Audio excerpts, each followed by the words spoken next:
I am the Tofu Golem. Please enjoy the video.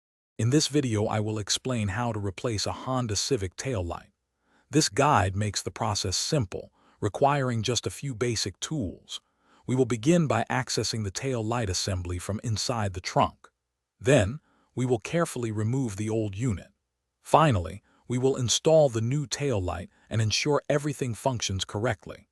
This straightforward procedure can save you time and money, getting you back on the road safely in about 15 to 20 minutes.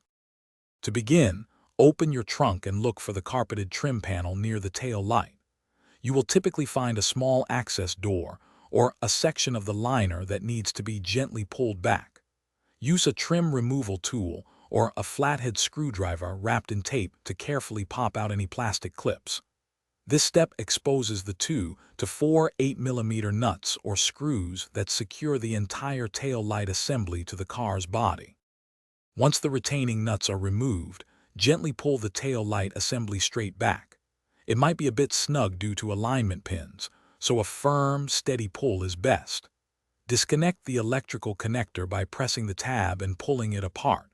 If you are replacing just a bulb, twist the faulty bulb socket counterclockwise, pull out the old bulb and push in the new one. For a full assembly replacement, simply connect the new unit's wiring harness.